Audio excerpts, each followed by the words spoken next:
I don't know what that means for gameplay. I assume it's just PvE though. Like that's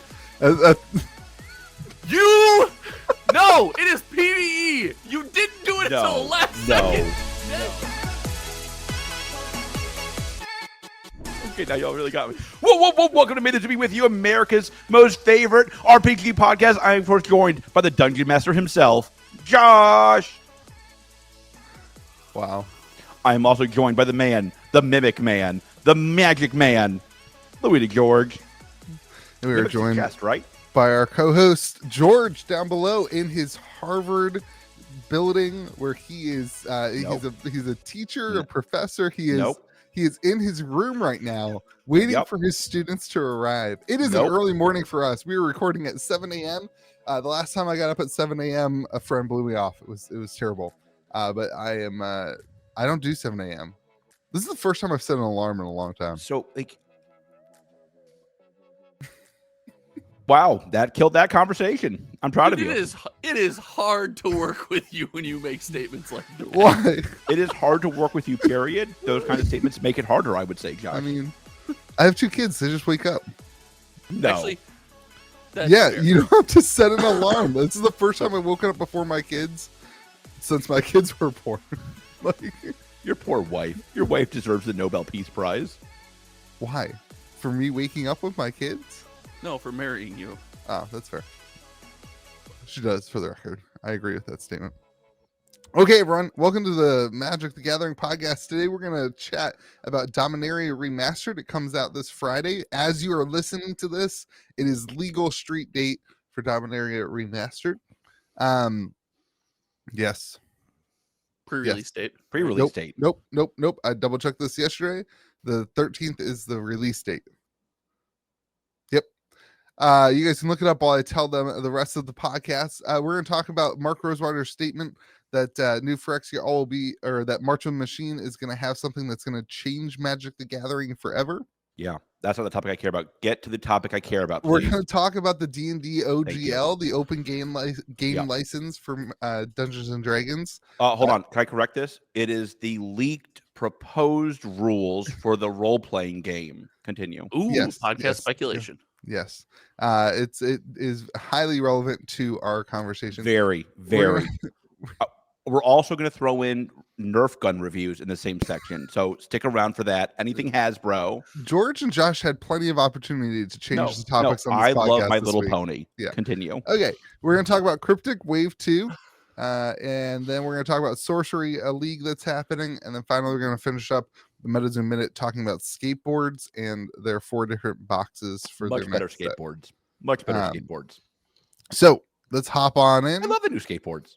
How are you the skateboard aficionado? How much skateboarding are you doing? He can't actually skateboard. skateboards. He can't actually skateboard, which is why he likes the new skateboards better than the old skateboards, which we'll talk about. So Is Got it. anybody using these skateboards? So they were like, I might do a kickflip, dude. I have my skateboard with wheels on it. Is it a MetaZoo skateboard? I have have my you ever used skateboard it? with wheels I on it. skate You're around farther than the rest of us. I skate around the neighborhood with it. I with my do daughter. not believe you. There's no way you can skateboard, and I have not gotten a call that says I broke my arm and I'm in the hospital, therefore you never used it. That's because I would not tell you if I was in the hospital. You're That the follows. last person I would call. The last person. That follows. Skateboard podcast.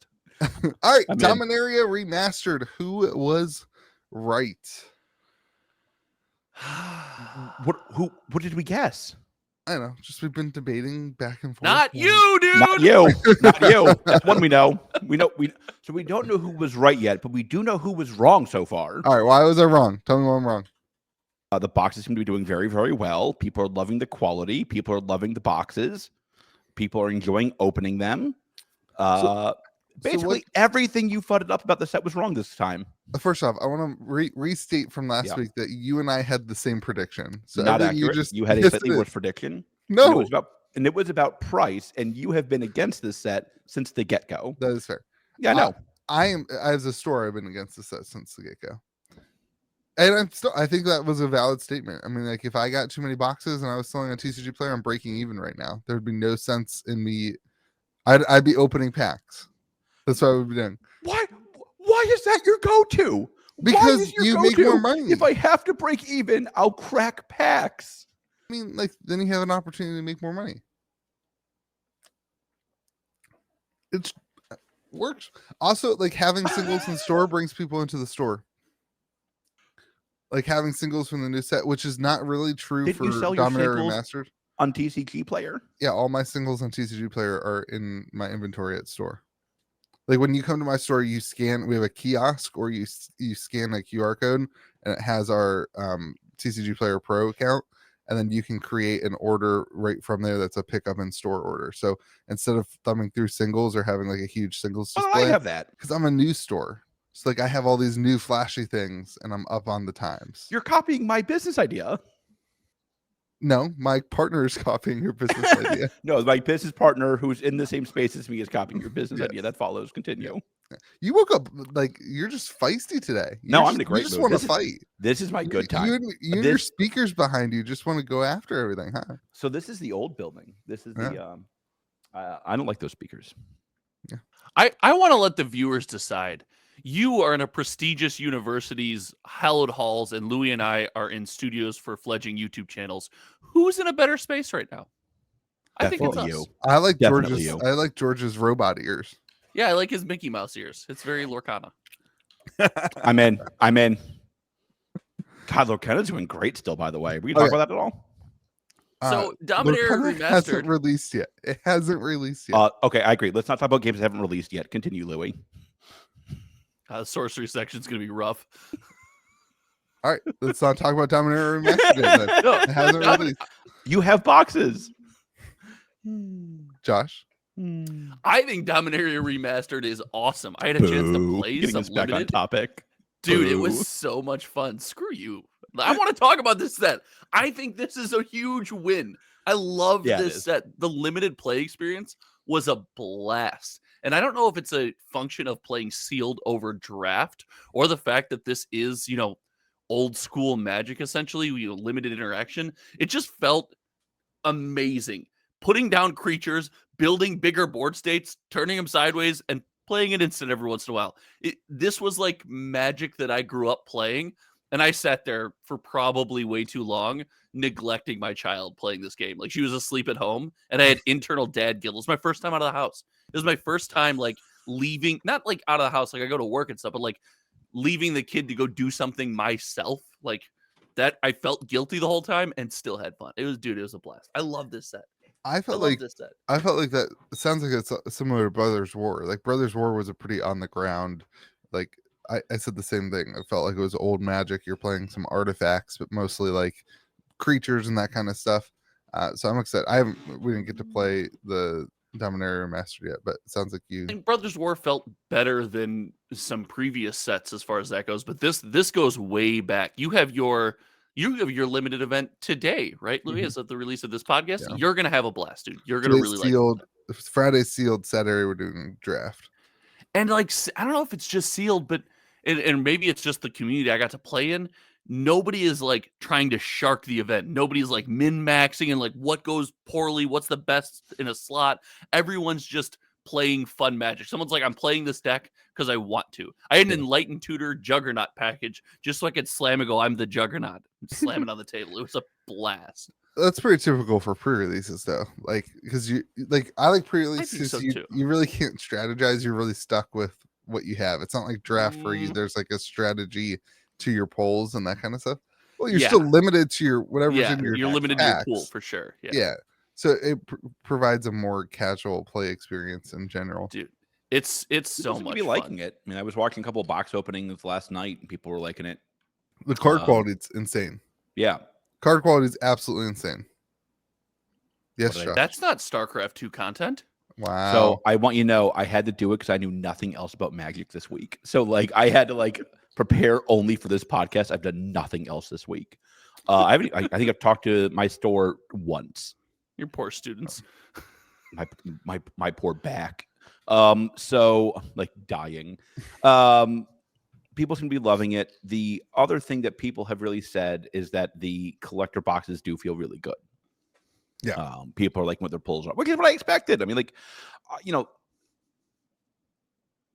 somebody in your Discord, Louis, I think it was Mr. Mike, but don't hold me that. And if it's not, I apologize, whoever I'm giving their credit to, had a really great point that if Magic had just called this like the Magic 30th anniversary set or whatever, it would have been very well received. And I thought that was a good take by, I'm pretty sure it's Mr. Mike. If not, I apologize, whoever I'm giving your credit to. That was a really good point, I thought. I mean, like, this is honestly, this is what the community needed. It's a feel-good set. It's a fun set that people want to draft and play with. You know, the price is a little high, but it's not crazy. I mean, there's certainly been crazier prices in the last couple of years for Magic sets. So I think it's a big win. Good job, Mark Rosewater and Mark Rosewater's aunt. Box prices are trending upwards for collector boxes, downwards for draft boxes. Somebody predicted they'd go down for collectors, up for collectors, and down for draft. Yeah, there is a metric 1 million draft boxes. There's one seller one seller who has over. Last night they had 1,400. Somebody thought they were going to get allocated and didn't get allocated this week. Last night I thought they had 1,400. Today they have 1,417. They had 1,464 last night when I looked. Yeah, but they are selling like hotcakes. Josh, what was your data this week? So I do want to point out that I knew you were going to bring this up yesterday, but there as of last night, before I went to bed at midnight my time, there was 143 collector boxes available on TCG Player, and that was it. Wow. That was it last night. Yeah. I know some stores are opening collector boxes. But wait, it's still in pre-release time though, Josh. It's still okay. So that number will go up. Yeah. Yes, for sure. But there is a lot of that number will go up, but there's a lot of draft boxes. One of the reasons I didn't open singles is because you were not allowed to. You're never allowed to do that again because we barred you from it. But one of the reasons the real reason I didn't open singles, because I don't actually listen to anything you two say, is the polls are super spiky. And you see this on TCG Player, where if you don't hit a Force of Will, your next expensive card is Urza at like talking non-foil, but is at $42. And then you have whatever the foil multiplier is. You could just open Force of Wills. Yeah. Easy. I do think like if you are opening this set, one of the negatives going against you is that because there are no new cards, because this is a complete reprint set, nobody actually needs the cards today. Like they have no one's waiting for these cards to add them to the commander deck or to play in Pioneer or to play in whatever, like a Modern Horizon set that Modern comes out. So the delay of people buying singles is certainly happening, and you can see there's just, compared to Brothers War, at this point in Brothers War, we had crazy amounts of sales on singles on TCG Player. You could just see people pre-ordering cards. But here you just don't have that. Like, people are certainly waiting to see what happens with the set and for the cards. They should. I mean, pre-ordering cards, I don't think is very rarely the right move. Right.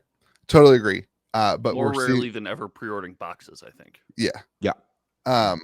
So like looking at the box topper full foil Vampiric Tutor, there's only like 10 sales of that card today. So it's just interesting to see and to think through that. I think that's definitely going to be an interesting thing to track, because if you do see these collector boxes going up and then people open them and then like they go to sell their cards and the value's not there, they're not going to buy more and kind of turn in. So it's an interesting market. I don't buy that.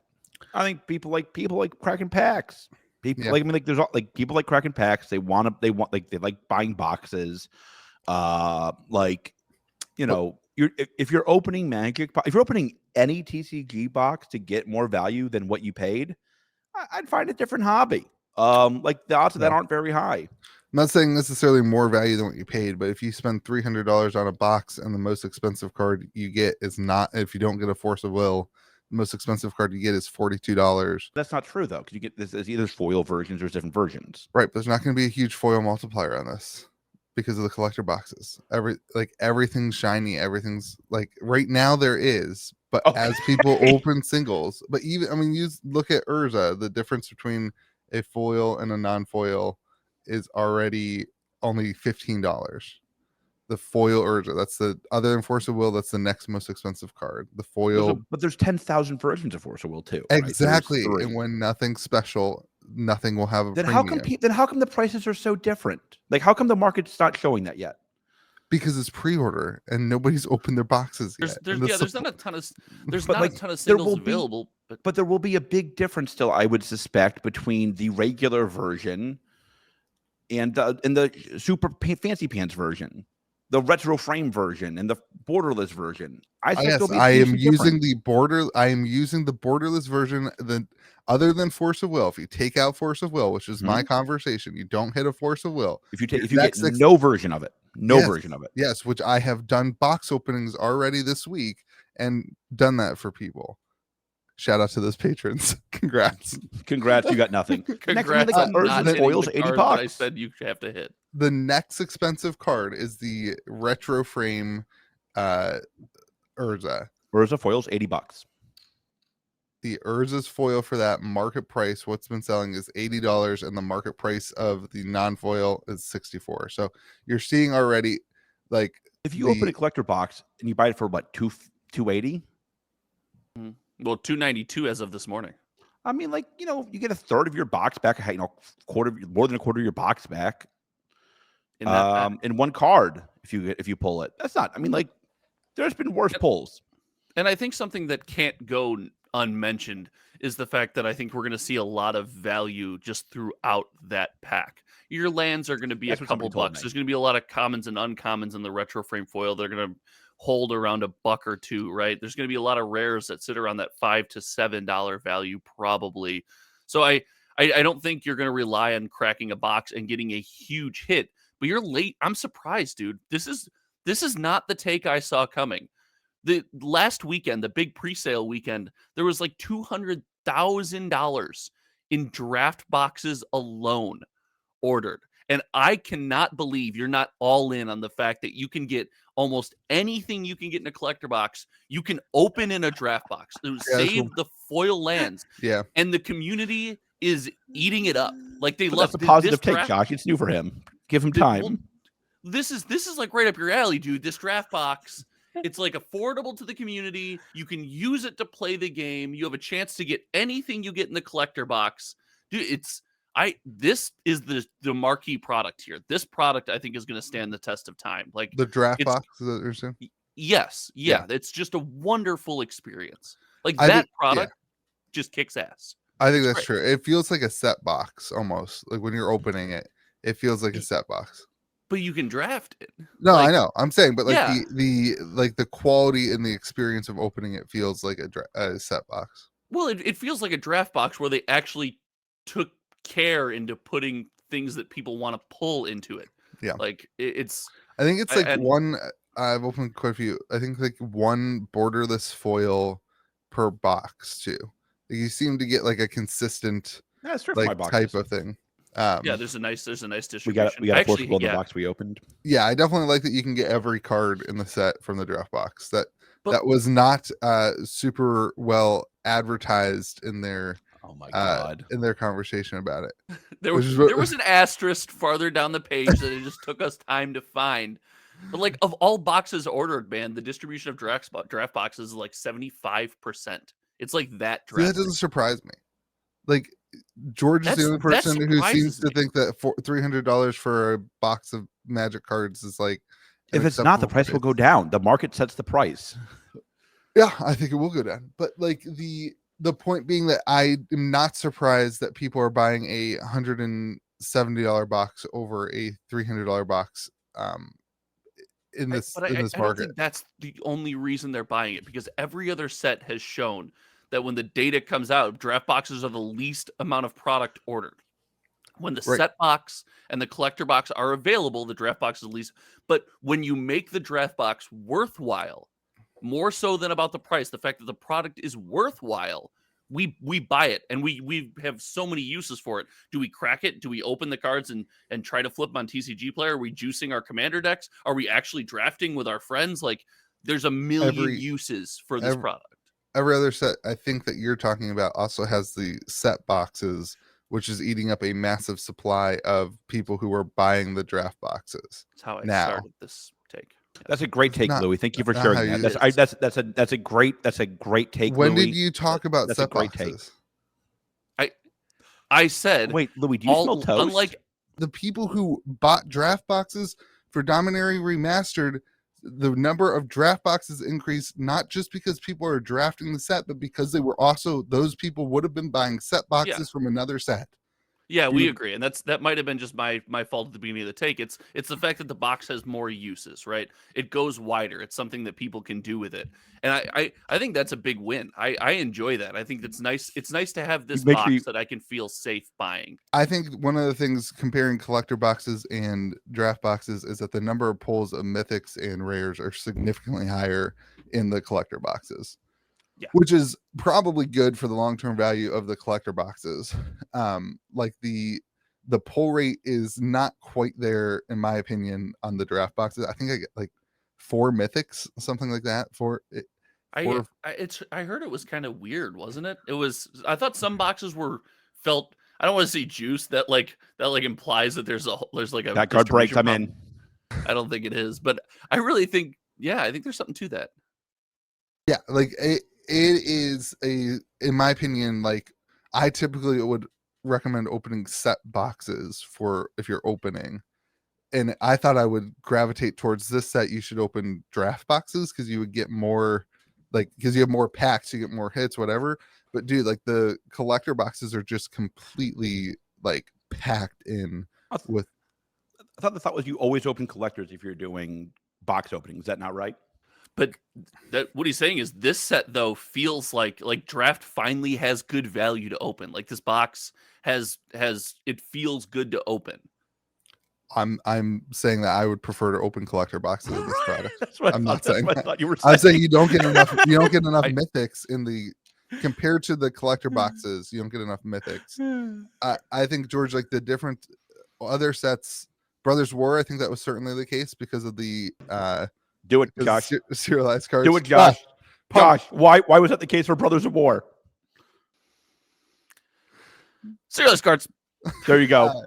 But the other sets, like the foil multiplier, is just not there for the collector boxes. I almost think the set box is a better play to open because of the list slot and the other things that you get. And again, like going to the foil multiplier, I think probably the most important thing for this set in terms of financial value of singles will be the foil multiplier. If people do value the foil borderless force of will significantly higher than the non-foil borderless force of will, then the collector boxes I think will be a really good longer term investment. I don't like looking at the history of where things land. Like if you look at double masters, there's really no foil multiplier on like the borderless cards. Like there might be like a $5 to $10 difference, but at that point you're thinking percentages is like almost non-existent between the foil and non-foil. Is that a double masters specific thing? That feels like most modern Magic sets. The foil multiplier is not what it once was, right? And that was something Time Spiral. I mean, we talked. Is it fair to compare this set to Time Spiral Remastered? You know, kind of yes and no. But we talked about the fact that the retro frame foil being something that you would chase in that set gave you this insane multiplier because it was so rare, more so than a foil multiplier. So I think we're seeing them shift away from maybe the foil multiplier to the chase multiplier, which is exponentially more. Yeah. So yeah, I think you guys are certainly right. Dominaria Remastered compared to me. It seems like the market is absorbing I'm surprised at the collector boxes, to be honest. No.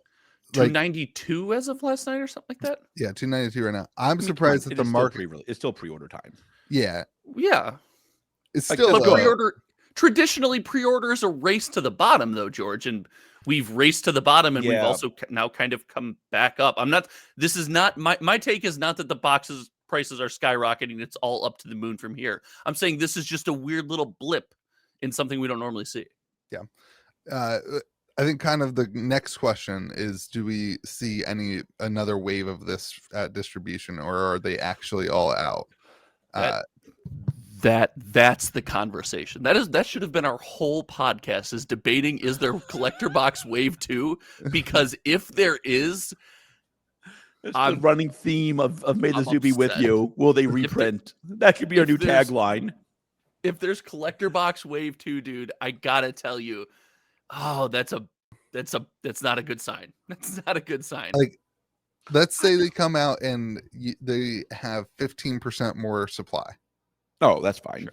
That's I guess that doesn't feel like Wave 2. That feels like that thing that distro does, where they're like, "Oh, we have another box. Oh, we have another box." I'm not even saying this is on Wizards. I'm saying let's just assume distro has another 15 to 20% of boxes. Likely. Yeah. Which Does the market absorb that in your guys' opinion? Yes. Yeah. What I think they should do is actually something like Pokemon does, is do another reprint of collector boxes in a year.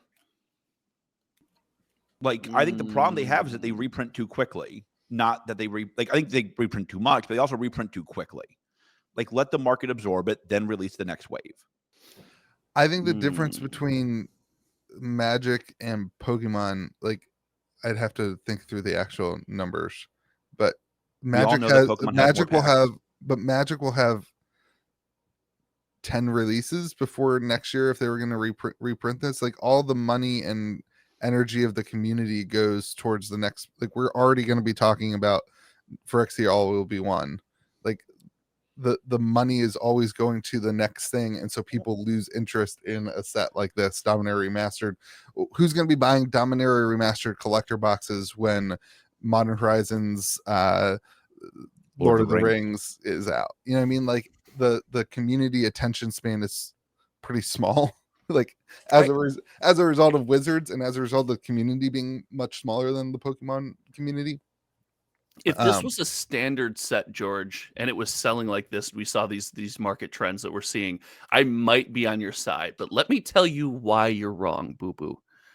You can get everything you can get in the collector box, save the foil lands, and the draft box, which has been my theme here. So there's, in my opinion, no reason to reprint these collector boxes. Nobody's missing out on something if they can turn to the draft box and have a chance at these things. So if you are a collector person, you want these special things, you need to lean in early while the draft box is for sale. And by early, I mean first year or whatever, right? Then when the collector box sells out, whatever. If it's 1 year where the collector box sells out and you missed your window, you didn't get it, you can't be like, stomp your feet and say, I can't get this, it's unfair. No, you can go to the draft box. It's right there. You can open a draft box. That balance is great. I don't know. Dude. People like opening collector packs. Well, then you better buy collector boxes while they're available. I mean, like, I think they could reprint them in a year. I think it's a fair take, Josh. Like, I think that's a good point where, like, all the cards are available in drafts, so you could keep stuff and have pay people the butt to open up draft boxes. People want to open collector packs. They have that opportunity, though. I agree. Like, they have that chance now. I say reprint it in a year, see if there's demand. Like, I mean, like, they did that with Kamigawa. Don't you dare. Don't you listen. I have done nothing but positive content on the channel all week about this set. Don't you dare reprint this set in a year. I'm sure Mark Rosewater cares about your positive content. He absolutely does. Listen, my 100 views matter to his bottom line, baby. I'm proud of you, Josh. Thanks. All right. Well, congrats on you guys being right on Dominaria. I think it's weird. I think from a business perspective, I think I made the right move of reducing my supply, because I'd be just shipping boxes for no money right now. Like, I have my boxes for my community, and patrons did a great patron sale. Lots of patron shout out to the patrons who all bought boxes, had plenty for all those guys. But like, if I had not reduced my number on this, I would be what is that store? I would be competing right now with the gaming company. Shout out to them. Good luck. Have fun. Have fun shipping your 1,400 boxes with no they don't pay. They probably pay different price than you pay those. My gut. I mean, like, TCG player have different pricing for. No, but distro does. Oh, that's fair. Yeah, but still, like, I mean, still, like, they are losing a couple bucks on their box at my price. So with this set being with shipping and fees. So 178 is their listing right now. 178 times, I think fees are like 15%, right? Yeah, something around there. Is 151 minus the $10 it takes to ship a box is 141. Not including your box that you have to put in, the packaging and the labor. That's losing around my price, losing around $4 to $5 a box. Okay. then I want to ask you guys a question. This set, by the numbers from what I'm following, seems to be one of the more successful Magic releases in modern times, just pre-releases. People seem to be going crazy over it. They seem to like the product.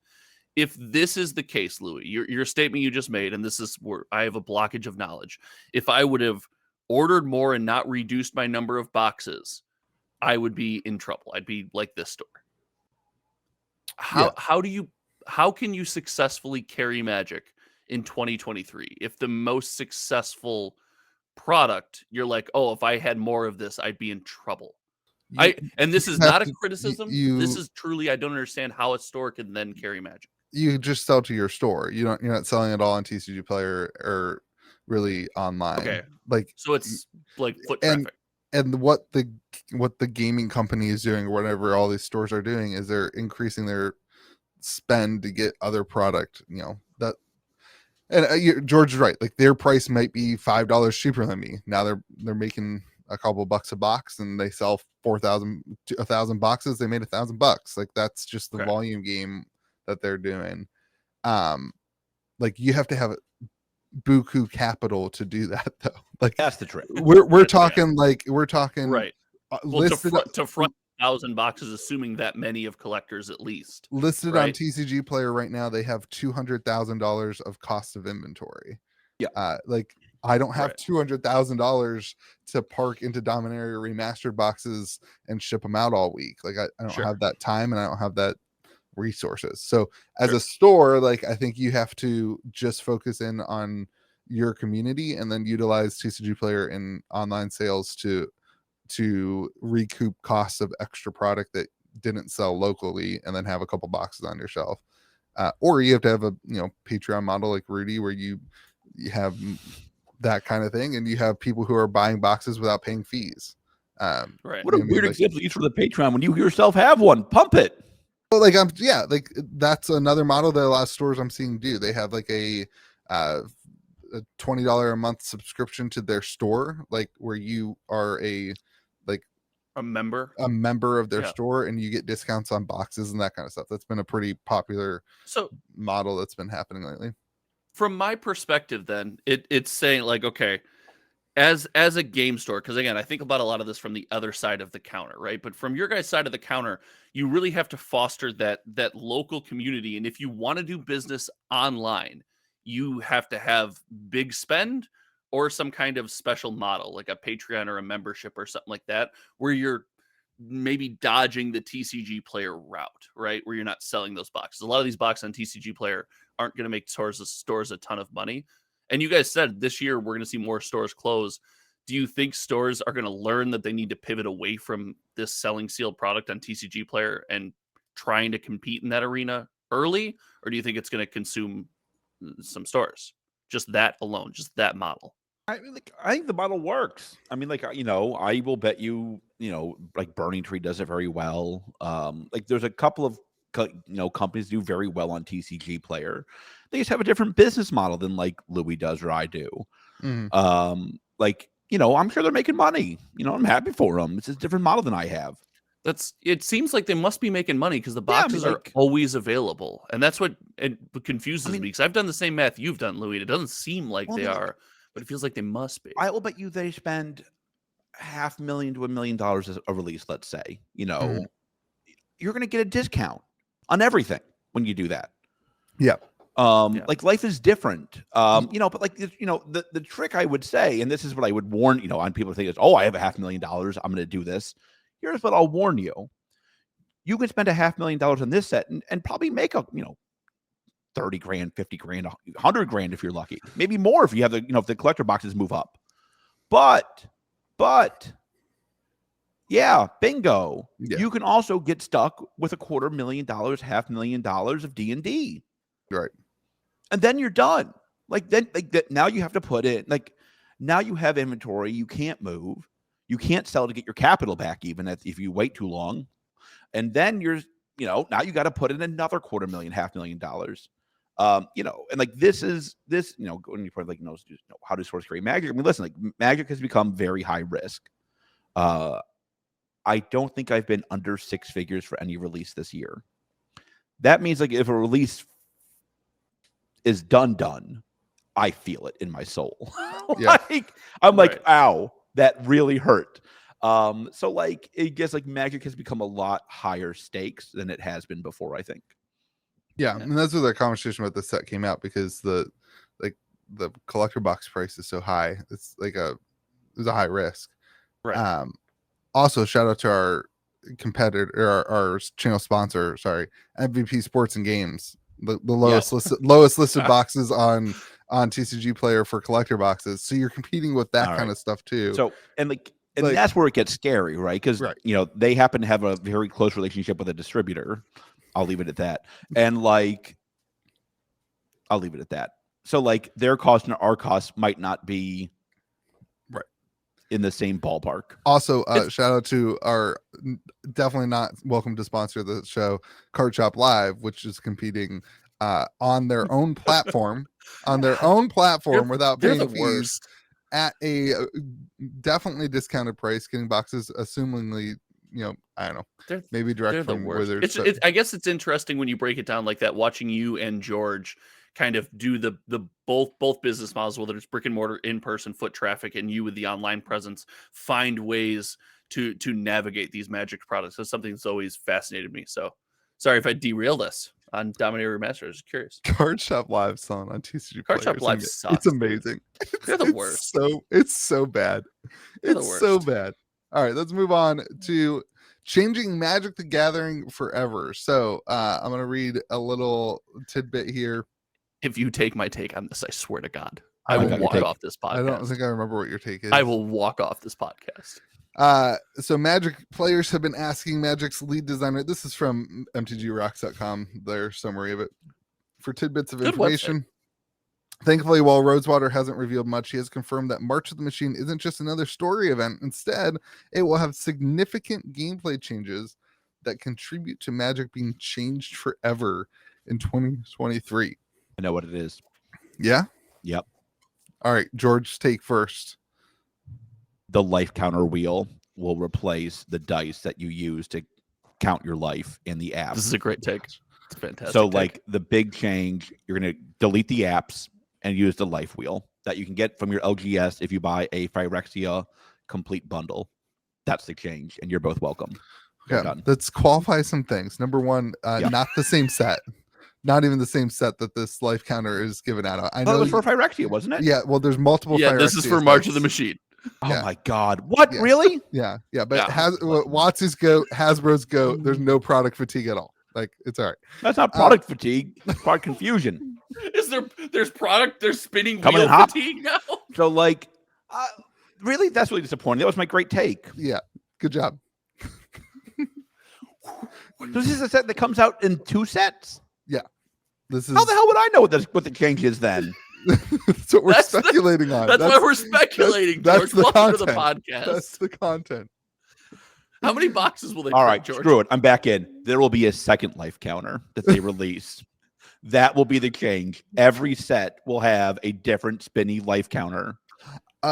We can talk about the life counter real quick while we're here. Life counters. Welcome. Life counters are great. I wish I had the image. I sent it in our text, but I don't have my texting properly. I read that article. Use this to promote the game and fire up your community right now. Don't you FUD this. I read the article. This is how you're supposed to use this. This is great. No, it's awesome. The life counter is given to stores to bundle with their complete editions, which is really cool. It's a really great way for them to sell more complete editions and to get people opening that product, which is great. But B, it's great for stores. It's exclusive to WPN stores, and it's connected to the number of events that they're running, which I think is really good. It's a really great way to do it. So if you get a Phyrexia All Obi-Wan complete edition from your WPN store, you get this really cool life counter that's Phyrexian themed. The life counter will change the game forever. Did I do that right? That was a good job, Louis. According to the article, that's how you're supposed to use the product. Good job. Wait, what did you think I was going to say? Louis, my take on this product was I don't care about a life counter. You can't go gambling it away. I don't care about a life counter. You're also stores are allowed to give them out if you order $75 worth of Magic product too. That part was weird, but I'm all right with it. Yeah. That part was a little. $75 is a weird number. I think it might be their way of like maybe the allocations on those complete bundles. They're not convinced that stores are gonna. They might be thinking stores are gonna have more more counters than complete bundles for some reason, and so that gives you. I didn't get that. I think the complete bundle is gonna be the complete bundle is gonna be hot. Is my gut. Yeah. Like if I would have been on one product for the next set, it'd be the complete bundle, not even the collector box, to be honest. Yeah, I think that's fair. Okay, that's a good topic for when we're talking about right now that set. But at this time, we're talking about skipped that set. I think we're skipping technically 2 sets because there's also Aftermath, and then after March of the Machine, isn't it? Aftermath. Maybe. Yeah, it is. I thought Aftermath came out at basically the same time as March of the Machine. No, I think it's like a month later, or like half a month or something like that. I thought. I could be wrong. Anyway, let's get back to changing Magic forever. So, Josh, I'm curious from your perspective. No, I'm going last because Are you taking my take? I don't know what your take is. I don't want to be blamed for taking your take. I'm going to blame you. I want to yell and scream from the top of the hills. No, you got to go. No, you already did. All right. Good Lord. So, this is the last time we film an early podcast with Louis. I promise you. So it's fantastic. I'm in. I think from a so it's both gameplay and product perspective. Like that's kind of the interesting part. So I think it's connected to lore. I think all the planeswalkers die in whatever, and we get like a reset of the universe, which allows them to bring in universes beyond into like bigger environment, and they basically destroy their IP and just run with Lord of the Rings magic is magic now, and that's how they bring in the lore of having all these different things happening. Yeah, I don't know what that means for gameplay. I assume it's just PvE though. Like that's No, it is PvE. You didn't do it until the last second. That is the take. It is PvE. No. 100%. You are not taking my take. I'm getting in on this. It's PvE. They're bringing back PvE. That's the take. No. That's the take here. No, please. God, I hate you. You What? said player, you said environment, you missed it, you saw the excitement on my face, and you made the connection. I didn't think you'd had enough coffee. It's PvE. It's PvE, everyone. Everyone's PvE. Coffee. It's not PvE, but it's not PvE. It should be. PvE. It should not be PvE, and it's not PvE. 100% PvE. PvE. So it's PvE. Nobody wants PvE for anything PvE. ever. Here's why I don't. PvE. Here's why I don't think that it's gonna be PvE, because that wouldn't change the game of Magic the Gathering forever. That would be an addition to the game of Magic the Gathering forever. Like creating a new format isn't changing. If you the game grow a third arm, that's a change. It's an addition, but it's also a change. Like, yeah, but it doesn't change Modern. I want you to know, Josh, that argument convinced me. I'm in. It's PvE. So what if it's something more basic, like a ley line type thing, that if you have it in your opening hand, you start the game with 25 life, something like that, like some sort of different ley lines that affect the life total that you start the game with. Like that would change the game of Magic the Gathering forever, because like there's no way to change your life total or whatever. Sure, I don't like this path that we're going on, and this has been a take in, I don't know, maybe it's just indie TCG communities. It's like Magic's game system is broken and needs fixing and is terrible, and every new TCG fixes it. If they do something that messes with the core game system, that's like, well, now you draw 6 cards, but you have 23 life or something. Like, listen, don't be doing all that. That's ridiculous. This game has stood the test of time. It's a fantastic game system. Knock that off. It's just PvE. Like, But realistically, that's way more likely than PvE, isn't it?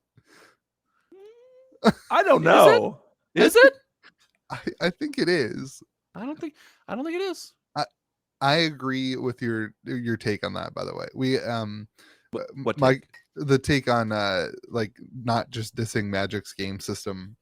Every new TCG, man, it's like we've solved the problems in the best and oldest game system that stood the test of time for 30 years. Like we've been doing a lot of cryptic events at the store, and one of my like major Magic players, one of my Magic the Gathering player who's like helped me start all the events and like got us to start doing Pioneer and all this stuff. He's been playing Cryptic, and he's in the store, and he's like, I'm not gonna say his name, but he's in the store and he's like, dude, you gotta play Cryptic. It's so much better than Magic. You don't get land screwed. You don't have to. And I'm like, dude, stop. Like, we need to be selling Magic too. We can't just kill all of our Magic the Gathering players to play Cryptic. I'm all in for like teaching people how to play Cryptic. It's a great game. It does solve a lot of those issues, but like Magic. Also, I got Dominaria Remastered bags, dude. Knock it off. But I can't go make $1 a box on Dominaria Remastered. I gotta sell some in store. So anyway, someone hug him. I think it's gonna be something like that changes. I think exactly what you said. You increase your life, you get less cards, like that type of thing. No, and I don't. 30 freaking years. No, my prediction: it'll be almost nothing, and it will not change the game at all. That's my hot take. That's the safest take on this podcast. Like, there's going to be like, oh, it changed the game forever. We have a new foiling. Listen, I'm all in. I can see the announcement. Like, I think Louis is right about the universes beyond. I think the changing the game forever is going to be like, bam, cracked ice foiling. And or it'll be like did now you you just get come up with that off card. the top of your head? Or is that a Scoopy? Because that's a fantastic name for foiling. Cracked ice. It's a sports thing. Is it? Yeah. Oh, they're stealing it from this podcast. 100%. I mean, they could they see the foil multiplier and they're like, hey, we need to increase the foil multiplier. So they're like, hey, foils add an extra damage when they hit your opponent. Foils counter 2 spells if it's foil. I mean, like I suspect this is more corporate speak from corporate people. I mean, that's fair. Yeah, that's such a boring take. Like, it probably is, but no, I agree with you. It's gonna be PvE, and you get 20 cards. I'm with you. I don't think it's gonna be PvE. I don't know. It's not gonna be PvE. It's 100%. They're way too smart to make that mistake again. They've already made that mistake once. They won't make the mistake better again. arch enemy. 100%. So he did qualify that it is both story and gameplay will change. I think you're right about story. They got to get Universes Beyond up in this piece, but like, gameplay's gonna be nothing. We know the releases after Lord of the Rings, right? That's not the last set that we know of, is it? It's Wild. I don't have the I think roadmap. the Wilds of Eldraine is after that. Oh yeah. So my initial thought was like, Lord of the Rings becomes like moving forward. All these sets, like you're gonna see Gandalf is a planeswalker in the universe of Magic the Gathering. Like later on, it's not even a Lord of the Rings set, but like Gandalf's here. You know what I mean? Like, so Gandalf comes to Kamigawa with Warhammer. Like you could have minis on the board. It's like Magic the Gathering, Universes Beyond in the Gathering. It's just like all connected. Like the Gathering of Universes. It's like a set with Gandalf and Star Wars, and like it's all mashed together. It's just White Schwartz. It's just White Schwartz. Exactly. I want to be very clear before the comment section gets me. I am very much against this. Like I wish that Magic loved its IP and like connected to its IP and valued its IP, but that's just not the way it's moving. I wish that Magic loved enhancing your game experience and is going to make PvE. We should also talk about how they made $1 billion last year. Yeah. Oh yeah. What was that stated in? I forgot about that. When $1 billion. Butter's personal diary. Mark Rosewater was like, it's so weird that we're getting this information from there. When he was like, hey, no matter what online internet people say, Magic's doing great. Did he tag you or no? He was like, I agree with George Went. Magic's doing great. We made $1 billion this year. That's a big number for a card game. That's a big number. Numbers. It is a big number. All right. Change Magic forever. Over. All right, let's talk about our favorite topic. The D&D OGL, the open game license from D&D. George, give us a summary on this. This was your idea. I'm going to be very specific here. This is the leaked proposed rule changes on D&D. So basically, if you believe the leaked proposed rule changes, it would be that they get a cut if you raise a certain amount of money and use the game. So right now it's a free-for-all. And what they're trying to do is bring it into the fold and say, we own more of our D&D IP. And if you use it to make for commercial purposes, we get a slice. The internet does not at over $750,000. Right. Yeah, which the internet does. Say it again. Which is a lot of money. The average content creator is not doing that. You guys aren't making really, but there's been a metric ton of Kickstarters lately for D&D that have raised over $1 million, over $1.5 million. Yeah. And at this, with the new OGL, D&D is essentially would get 25% of their. I don't know if it's profit or revenue, but yeah, I think this is kind of stupid. I think this is a foolish move on their part, to be honest. This is nuts. As a very proud shareholder of Hasbro, I'd love some more revenue. I applaud them for trying to make me a buck. But open systems tend to grow faster than closed systems. Yeah, and so I fear that what will happen is people will just be like, "Oh, I won't do this. I'll do this for Pathfinder instead." Well, can they do that? Its own problem. I understand. Yeah, but you know what I'm saying. Yeah. They'll find some other RPG, and they'll be like, "Okay, I'll put my efforts behind that game instead of this game." Yeah. I think that's what you'll see. You see this all the time in these TCGs, right? That they're mean to, they do something stupid, and people just leave and go to another TCG. Yeah. I mean, it's. I think the open systems where you have open dialogue and you're ingrained in the community, I think that does better overall for all parties. So the reason we joked about this behind the scenes and on the show, the reason I wanted to talk about this is because it's connected to Hasbro, which is, owns Magic, owns Wizards. This, to me, it puts another nail in the coffin of the idea of Wizards being able to manage their company outside of Hasbro.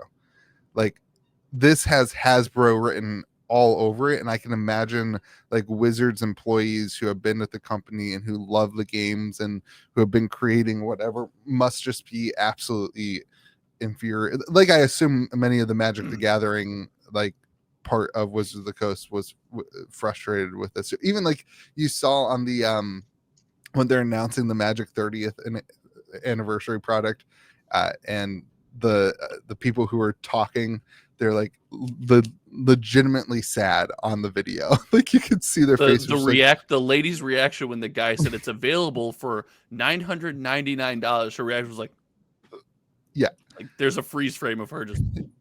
I think this just shows man, Hasbro just has a chokehold on Wizards of the Coast.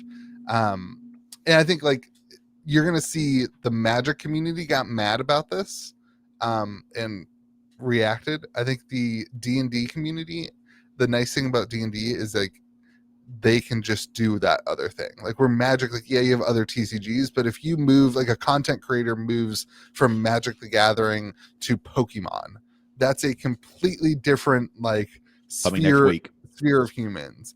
If they move from Magic the Gathering to Cryptic, there's going to be, because people have such an investment in Magic the Gathering, like that content creator, that person who's creating not even just content but resources for the game, which doesn't really happen in Magic as much as it does for D&D. Like their audience changes and it is not going to follow them. Whereas D&D, like some people have like a huge Dungeons and Dragons book collection, but the majority of people are going to have like minifigures like that can be used for any game system or whatever.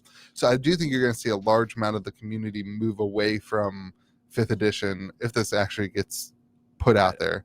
I just don't think they're going to do it. That's my gut. My gut is they're going to be like, "This is I'm not going to do this." Well, because they have D&D 1 coming out, and that's what has been the conversation as a result of D&D 1. They're changing the open game license because then it's more subscription model and that kind of thing. I mean, like, I get their problem, right? Their problem is like their revenue on D&D is very limited, right? Books are relatively inexpensive, and when you have it for life. Other companies are making the shields, the Dungeon Master shields, so that money is not captured. In their mind, I get what they're saying, right? They're saying, we've created a lot of value, and we're not capturing enough of it. And we're adding value to our competitors. Is literally the wording that I saw. That. And I'm sympathetic to that idea. Like I do think I think it's an interesting point from them. I just think there's better ways to do this. I mean, like for me, it's just like then make official D&D Dungeon Master shields. Like make some auxiliary products. Bring the people who are building these products into Hasbro. Yeah. Like expand your brand versus trying to take some of their pie. It gets really funky with like I think that's fine with like people who are selling books that are competing directly with that. But you think of like Matthew Mercer, right? The what's their show? Is that the the biggest D&D stream, right? It's a massive D&D stream. They have Critical Role. Yeah, Critical Role. Like millions of people watch, love it, whatever. They have patrons, they have whatever. They will have to give 25% of their revenue because of the way that this is all worded to Hasbro. Yeah, and then that might not have been their intent. Like in fairness, that might not have been their intent, and like that can always be worked out after the fact. Like, right? You can say that doesn't include Patreon or whatever. Especially the open game license that's been leaked says that they can at any point change the license as long as they give 30 days notice. So they could change that 750,000 threshold to $10,000 and give 30 days notice. And anybody who's been creating for whatever is retroactively required to do the things. But then you have to look at something like Critical Role. How many of these things that have gotten this big, do their communities now follow them for the community aspect for the things they're doing? Even products, right? How many of these product manufacturers would then follow maybe a community shift into something else? So Critical Role's our example here. If Hasbro said, okay, we're cutting our license down to 10 grand, Critical Role, pay up, baby, you owe us a lot of money. Critical Role then might make the pivot into some other role-playing game, which I could see. And I think there's not a lot of risk there for them, but there is a pretty big risk for Hasbro and the D&D IP to see some places like that start to pivot off. So this will correct itself if it goes too far. I'm not saying that the proposed isn't already too far, but I'm saying a lot of these big creators could then make the move and pull that viewership away from D&D. Yeah, I think that's where this goes for sure. Yeah, I totally that's agree. what it feels I like. think they're going to make pretty drastic changes to it, make it clear that people like Critical Role aren't included, content creators aren't included. Yeah, couldn't I reach out to Critical Role before this goes live and sign like an exception with them and say, hey, you're exempt from this? I mean, you could, but I mean, like, I just think it's like, I don't think they have a beef with Critical Role. That's not what they're trying to capture. Like, no, like he's auxiliary damage. I mean, like, there's ways you can word it, right? But I mean, I tend to think like growing your pie is usually a little bit better than taking somebody else's piece. Yeah. So like, build the products. You already like, and also like your product should be better, right? You have better connections than anybody else in the industry. You're the biggest game. You have the most volume. Like, if you don't want Dragon Shield making a Dungeon Master, shield, make one. And like, I'll carry both in my store, and if yours is better, it'll sell. This isn't hard. We saw this coming though from the fireside chat. They said it wasn't a Magic chat. It seemed Magic centric, but one of the big messages there was we are leaning more into D&D and finding a way to monetize D&D. I get why, right? Again, they create a ton of value and they capture so little. Yes, and they're like, something has to change, and I think they are something the has to premier change. player in the space. But again, I go back to, they also cancel their video game people. Like they just fired off all their video games stuff at Hasbro.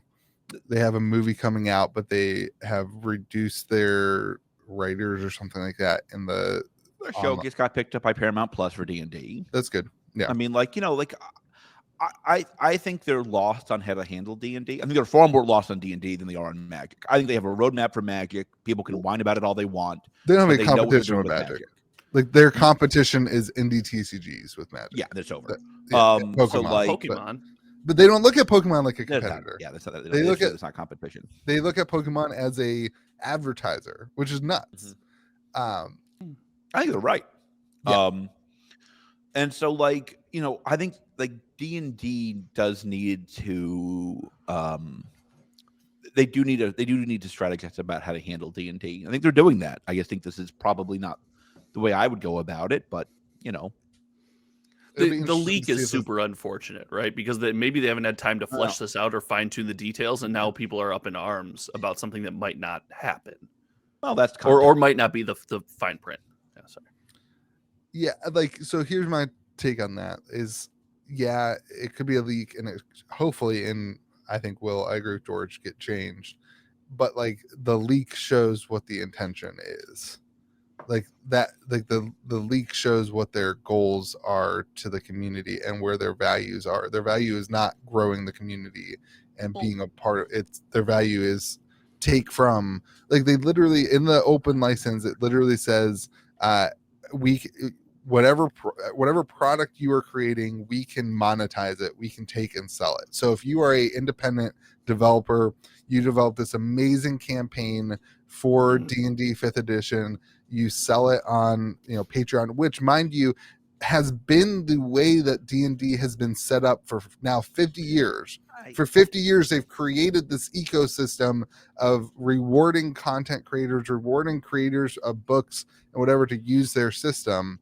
And if you've built your entire life on that, and then you make this book and it's really great and it does really well, and then D&D is just like, oh, thank you, you used our license, we can now monetize this. That's the way that the wording is in the OGL that's been leaked, and that just shows where they're. But I mean, I get that, right? I mean, they're using my gaming system that I had to spend millions of dollars to produce. Without that thing doesn't exist at all. Why shouldn't I get a piece? I mean, they have a problem, right? That is an issue that they need to address. But I don't know if this is the best way to go about that. Yeah, it's interesting. That's a real problem. I think this is actually a far more interesting topic than just fudding up the next Magic set. I think this is a real problem that Hasbro has to address. Yeah. I don't know how you do it. I mean, again, I think you can expand your product line, but Dragon Shield's way ahead of you. That's going to be hard.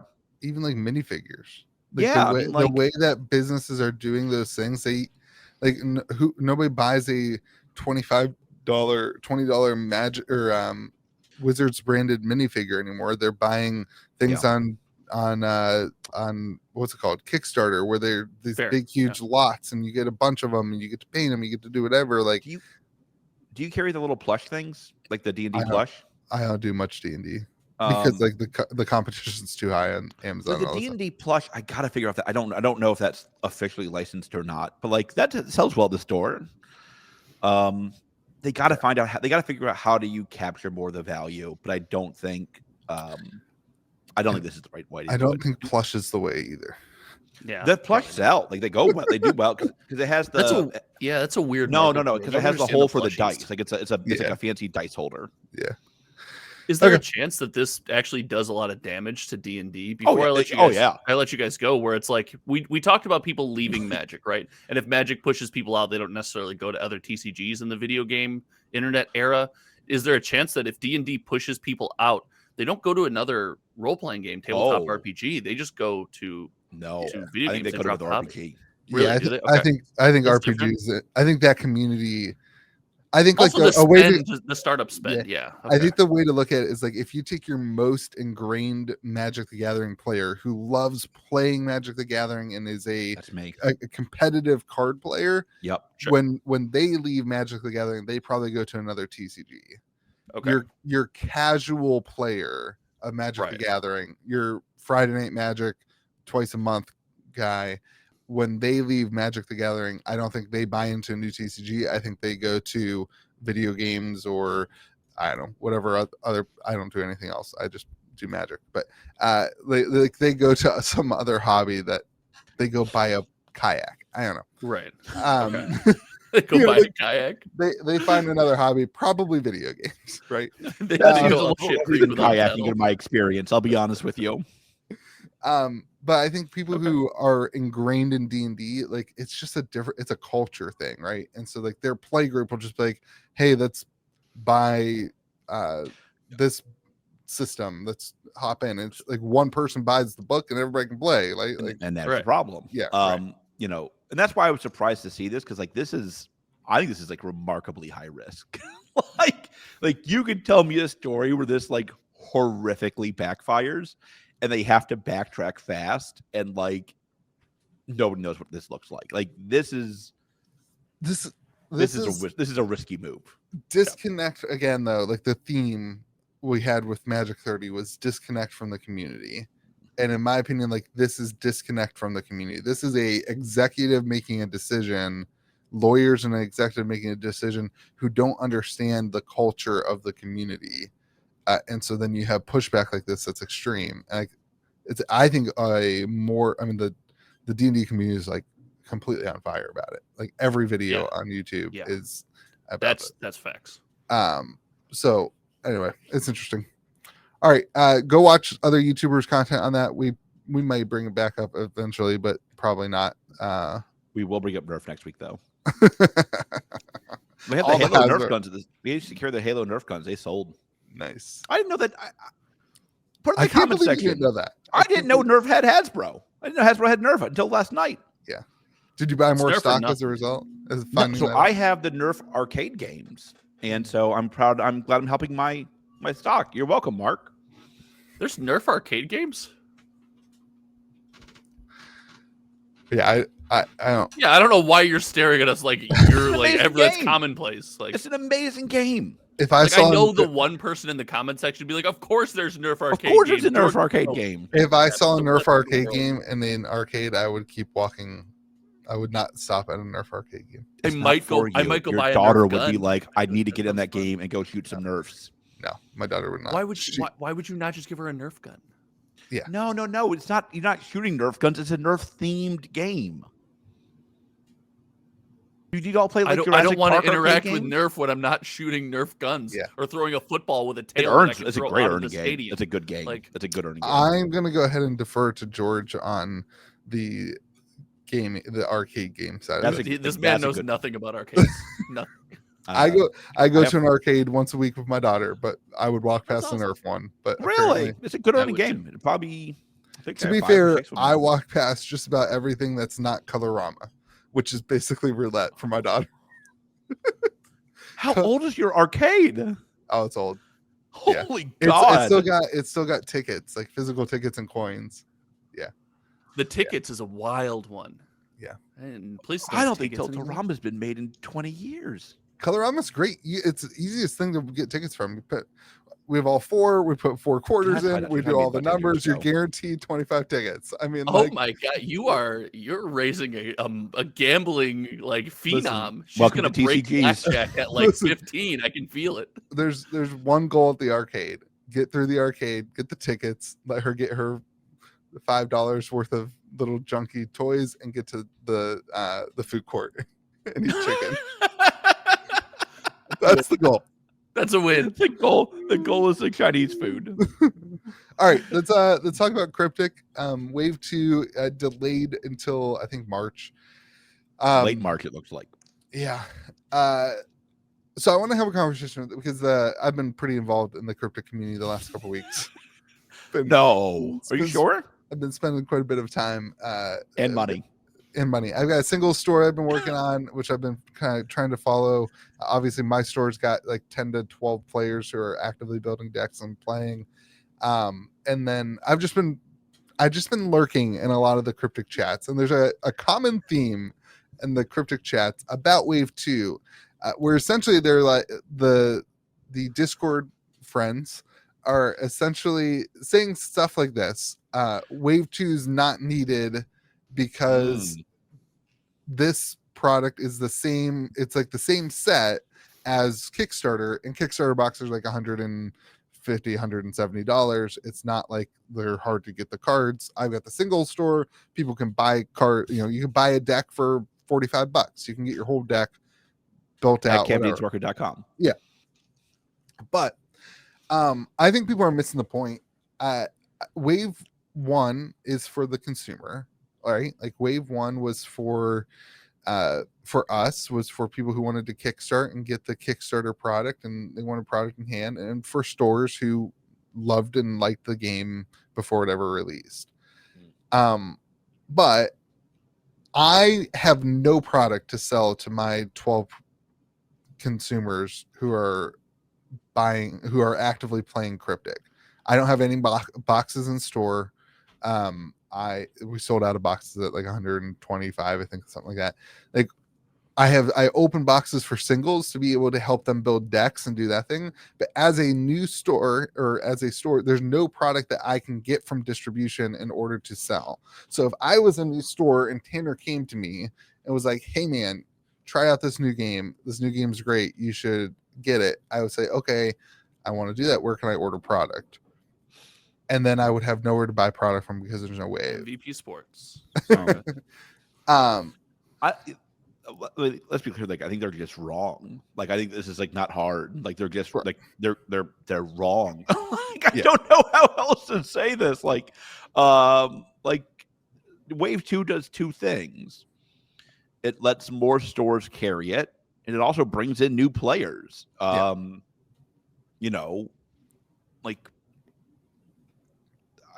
Most stores don't carry Cryptic right now. Less than 1% of stores probably carry. Less than 0.5% of LGS probably carry Cryptic right now. So I mean, like, if you want the game to grow, you have to get boxes through distribution. You have to get boxes through Tanner. You have to get boxes through whatever Tanner's logistics for LGSs will be. This frankly, like saying like Wave 2 isn't needed seems like a really bad take. Yeah, I don't know who said it, so I can't say anything mean about that. But I'm not saying it is the conversation of the community. Essentially, I think that's silly. I think that's I think it's like remarkably silly.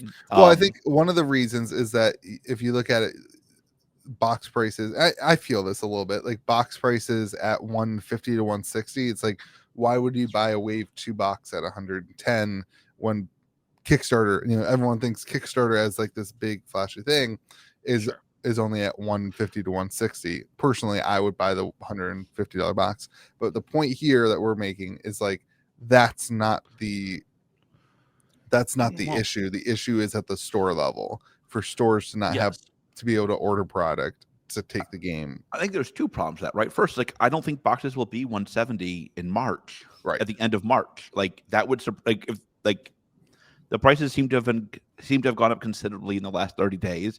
That could continue. I don't know. I don't have a crystal ball. But like the box prices could be higher. Probably not 1K yet in March, but the hope springs eternal. But like also at some point something's got to be worth $1,000. Something will hit the 1K mark. Like I want you all to know on the back shelf for it. I'm gonna pop it and be like, woo. The mission accomplished banner will be amazing. We can't Double Masters isn't even close to that. It was for like a brief second. Yeah, it was. No. It was the original one. Modern Horizons 2 collector. The original one was. I'm in. If anything, Modern Horizons 2 hits a gate rand, You'll never see me again. Yeah, that's fair. This is me in Cabo. Here's how I know that won't happen. If anything in Modern Horizons 2 hits 1K, I will also be retiring. So that will not happen You at can't all. live near me. I'm sorry. So I mean, so like, first of all, like, boxes probably won't be 150 to 170 in 2 months is my gut.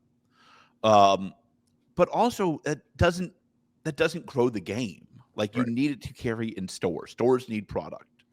And like, people aren't going to want to crack $180 box even for draft. Yeah. And also, like, there's different artwork in some of the cards. Like, it's not just the same cards without the K. Like, there's different art. There's different, like, the box is different. There's only one box stopper. The whole foil pattern has the... Yeah, I mean, like, I don't know who's saying this. I have not seen a ton of that discussion, but I know you're far more involved in the Discords than I am. Yeah, I mean, it's not, I wouldn't say that this is like the only discussion that's happening about Cryptic, but when you talk about Wave 2, that's the kind of attitude about Wave 2. I mean, I think Wave 2 is desperately needed, to be honest. I'm actually kind of, I know Tanner is too. I'm kind of sad about Wave 2 being delayed. Poor dude wants to get on his van and travel around the country and tell LGSs about the game, but he's like keeps delaying it until he... You gotta wait for Wave 2. Like, I think one thing we haven't talked about that does too is consumer confidence.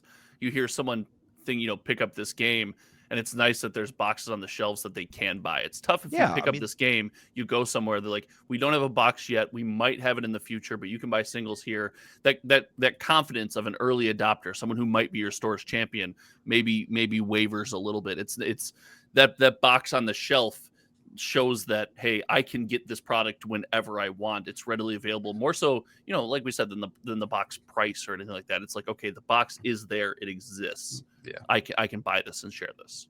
So my store actually asked me to open up a box and have packs available for them to buy, which is like kind of hard because A, I'm gonna shuffle up the packs, but B, then like if somebody gets the major hit, then it's like they're gonna know but like then at least they have something that they can purchase. They have the theme decks too. There's 3 packs in each theme deck. So I've been trying to buy some of those and keep those in stock. But the box is smart because like the box, like, let's say you pull the full art, right, which is the box hit. Mm-hmm. You still have the chance at a white cryptic text and a green cryptic text. Yeah. I mean, like, so like it's not, where I think games have failed in the past is like, if you open up a case and I get the card in the case or the card in the box, and then the box is dead, that's a bad box design. That's frankly an outdated box design. Mm-hmm. Tanner's boxes seem to have largely fixed that problem. If you opened a full art, I'm not sure the rest of the packs go down in value that much. I mean, first of all, like a foil Brassman is still worth a fortune. Yeah. Green text is live, white text is live. I think packs are fine for a cryptic. Yeah, if they're shuffled. Yeah, I mean that's and nobody in my store even knows about the like the. They don't listen to the podcast. Well, no. Would you? But you got to listen to like they just play the game. They're not on one guy's on whatnot. Like so he knows about like the pack order and whatever. But the rest of the guys they're just buying singles and building decks and playing the game. So where are they buying their singles at? Captain's Market in person, but they can also get them at captainsmarket.com. And Louis will pin Captain's Market in person in the comment section. What? No! No! He took it from you. Sad day. R.I.P. mean mugging. Speaking of mean mugging, let's transition over to the Sorcery League, in which I think mean mugging has I completely forgot about doing a podcast with you where when you transition between sections, instead of doing it naturally, you say, let's change the topic too. It's way better about that. I totally forgot about that. It's way better. Why? Like, I'm not fooling anybody. Like, hey, everyone, we're switching topics. Yeah. There's a Sorcery League going on. We're not going to spend a whole lot of time talking about this, but just to continue to put things into people's eyes on games we talk about, if you are interested in playing TTS and playing Sorcery before they come out with the boxes and can't play in hand yet, they are doing a pretty cool league. And I think Eric has given quite a bit of prize support to, I don't remember exactly what that is, but I remember thinking that it was pretty good, to the league. So me mugging is part of that. We'll leave a link to the. We'll pin it to the comment section. Right below the cryptic singles, you can have your league for sorcery. So cryptic singles in person only. Yes.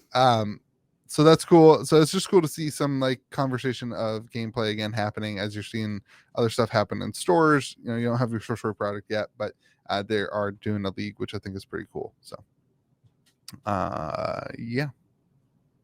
Cool to see games working with a community like this. I think that's cool. I think it's neat that the game is organizing a league and a way to play before the cards are in people's hands to kind of give you an idea of how that experience is going to feel and how it's going to go. I like that. I think that's neat. Yeah. And there's no better place to do it than TTS. We've seen a lot of content made. You can do a lot of content on TTS. People are in the TCG community are mostly familiar with it, and the fact there's prize support. I mean, it's a pretty big win. That's cool. Yeah. So. Cool. George, anything? Nope. Cool. All right, let's talk through skateboards and 4 boxes. What do you want to hit first? I want to see George do a kickflip. That's how I want to start this segment. These skateboards are amazing. He can't do a kickflip on the new skateboards. George is as much a Harvard professor as he is a professional skateboarder. That actually follows. Why can't I do a kickflip on this? A shout out to Revive, whose MetaZoo skateboards you can do a kickflip on. Why can't you do a kickflip on this? These ones they're like rider boards. So the ones with the flat note. I don't remember what they're actually called. Oh my god! I bet someone can do a kickflip on this skateboard. I don't humans think you can because humans are amazing. If you know how to do a kickflip, you kick the top. All right, Tony Hawk. Yeah. So when Tony Hawk's driving around. When Tony Hawk's driving around, this is my ultimate goal in life. Is that I'm skateboarding. I love this series. I'm skateboarding and Tony Hawk drives by and he's like, "Hey man, do a kickflip," and I do a kickflip for Tony Hawk. Bust your stuff. You would die. Just all over the place. Die. And you're on the internet and your kid's sitting there next to you going, "Are you okay, Dad?" I can do a kickflip. Wow, this got dark. All right. I would be able to do a kickflip if I had a Revive skateboard from MetaZoo. These boards look so much better. It's astonishing. They do look sweet. They look so much better. They look so much better than the old boards. I'm Team Revive in the MetaZoo skateboard drama. I just wanted to be clear. Is there skateboard drama I'm not aware of? Just what I'm creating right now. Okay. This is so off brand for you. I'm team these new skateboards because this appeals to the casual skateboard community. I don't care about you spikes, you hardcore skateboarders, the 3 of you that are going to. I want everybody to get on the board and get out there in a casual community and ride. Some of us work too hard in our life to learn how to kickflip, to not have a skateboard that can kickflip. How many people do you think actually use these skateboards? I have no clue. As skateboards? Zero. Yeah, that's my gut too. 5. Me and 4 others. But I want to be able to kickflip on my skateboard. They do look sweet. I will give you that. They do look sweet. They look almost 3D. Like the Piazza Bird one, he's like holding the skateboard. It's pretty sweet. But again, I think these look way better. I think way better. These are great skateboards if you want to put them in the background of your video and not kickflip for Tony Hawk. If that's your goal, that's your goal. If your goal is to not learn to skateboard, which is the goal of everybody listening to this podcast. How do I buy one? I'm doing a YouTube short where I skateboard on these things. Love it. I'm in. You know what? With all your comments about MetaZoo, Mike might get you one. Guess we can learn to kickflip on this because that would take care of his problem. You might be able to kickflip on it. I certainly couldn't kickflip. I'm quitting my job to join the MetaZoo Pro Tour. What do you mean? What are you talking about? The other big news for MetaZoo is. Wait, hold on, Louie. This is important. Can I give you a eulogy? Mine? No. Oh. Josh's. No, absolutely not. You're also barred from my funeral. Can we also agree that we should film the episode of MTZBWY with you at your funeral? Yes, that's fair. Yes. I just got to. There must be. There must be a camera on me and a live mic in case. What if I come back? What if I come back? Never mind. I hate the next Magic set so much that I have to come back from the dead and remind him that it's good. All right. Let's talk. All right, this isn't morbid enough. So the casket's going to be the table, but George doesn't need a mic stand, but I will need a mic stand. So I'll just drill it into. I'm going to actually have them paint the casket like the skateboard. That's fine. Like, listen, I'm gone. You guys have to clear all this with my wife. So no, this is going to be a covert operation. I just assumed I was in your like will as like the person who's responsible for that stuff. That follows. You 100% are in my will. You are not allowed anywhere near my sweet Magic collection. All right. They also have announced that the print run is 50,000 for native. Smart. And 4 different box arts, so 12,500 of each box art for the set. Smart. I like that. I can't think of the only other time I've seen this done is like Evolving Skies ETBs. Like they did that, right? They did. Haven't we seen it? Makes it a pain in the butt to tell on TCG Player, in case you're wondering. Yeah, you get people returning because they think. Oh my god! All the Pokemon stuff, all I do on my website, I have assorted. So like if you buy a Evolving Skies ETB, you're buying one that says assorted, and then you don't get to pick. Like it, I'm not dealing with that. But yeah, like, can you do that? Huh? Can you do that? There's a category for that on my website. I can. Oh, on your website. I thought you said I thought you said Player. TCG. I don't sell Pokemon on TCG Player. It's ridiculous. Talk about competitive pricing and everybody like. Fine with me. It's doing good for me. Anyway, so 4 different boxes. I think this is super interesting. From a LGS perspective, I think it's really cool. I think it will certainly make like boxes. You have the collector market will certainly eat this up, and people will want one of each. I think like my gut says that people who are really investing in collecting MetaZoo probably already had more than 4 boxes. Like I don't think that this absolutely. I don't think this like changes the number of boxes that they want to buy. It might make people who only keep 1 sealed box move into 4. I'm not entirely convinced. I guess there will be some of that. I'm not entirely convinced that everybody who wants 1 sealed box picks up 4 of these, which I think is probably good. I don't think everybody will, but some will. The real like thing that they need to make sure of is that they're not mappable at all. Like we've talked about this, but like now you have 4 boxes. Like if there is a mapping issue, you could trace it to the specific artwork packaging of the box. So which is not a problem yet. Just so we're clear, that's not the case because it doesn't exist. I agree, but like I think that like that's true for every box. Like nothing should be mappable. It shouldn't, but it's way worse if the boxes are unique art as well. Right.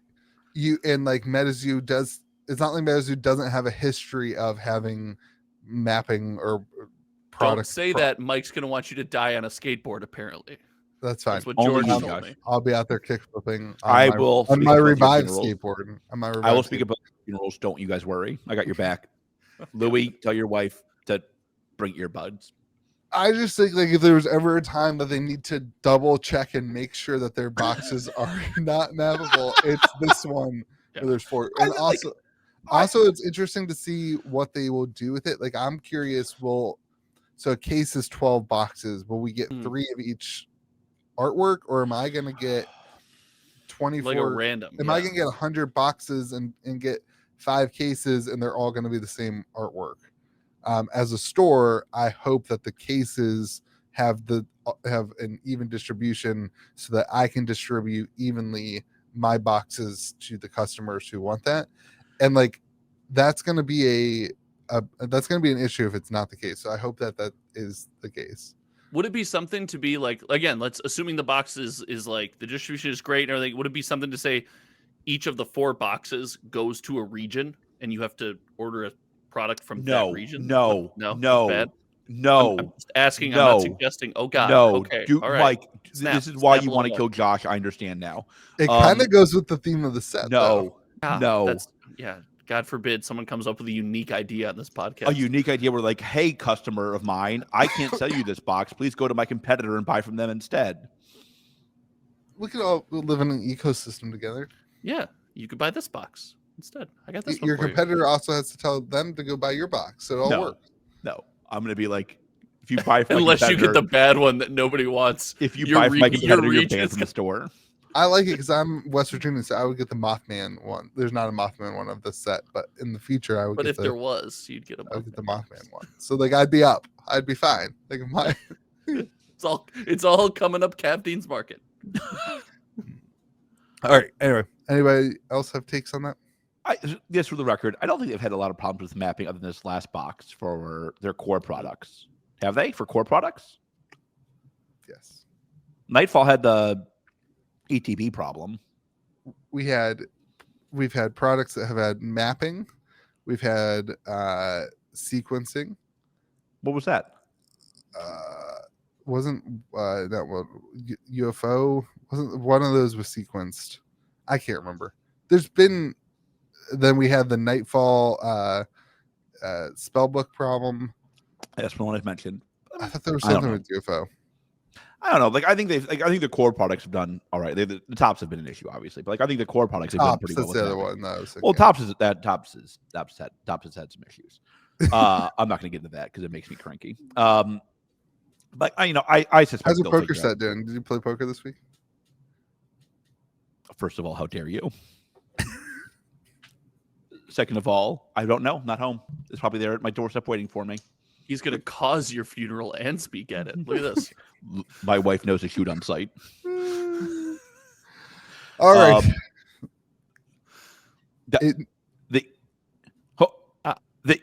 The core product seems to be all right though. I suspect they'll take the mapping very seriously this time. Like it's my I think so too. Great. I agree. That's all I'm saying. That's all the desires. If I can pull all full hollows from the Piazza Bird box and no hollows from whatever the other artwork is, that's the problem. So let's hope that that's not it. Let's also hope the boxes don't randomly catch on fire. That'd be great too. Yeah. Well, look, I think what was that? Wasn't it Xbox that put out? Was it Xbox or PlayStation that came out with the new system and they just kept? Oh, it was one of the phones. No, it was a phone. It was a phone. Note something. Yeah, it was an Android that just kept blowing up in people's pockets. It was pretty awesome. Why aren't we a cell phone podcast? What could you possibly talk about? That? I have an iPhone. It was like 10 years ago. I have an iPhone. We have the stupid green text conversations because of George.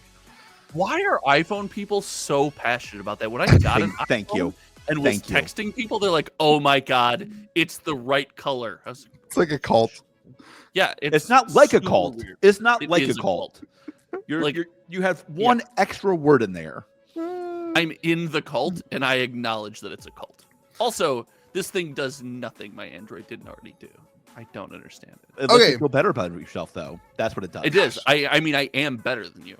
Yeah, that's fair. All right, everyone. Well, that's the end of the episode. Josh has to get to work. My wife's about to leave for work. And George, I assume you've got a class at some point. You got a kickflip to do, dude. Yeah. You got to learn to skateboard. Thank you guys so much for watching. We'll link all that stuff in the comment section. And make sure you leave your comments down there. Hit the like button. Hit subscribe if you're not already there. We're opening up a box of Mirrodin at 10,000 subscribers. So help us get there.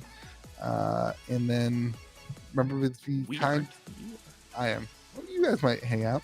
Remember to be kind to the people around you. Go subscribe to Josh's channel at Hometown TCG. We'll pin that in the comment section too. Yeah, we are all subscribing to my channel right now. Yeah. Oh my god. And remember to be kind to the people around you. And may the zoo be with you. And also with you.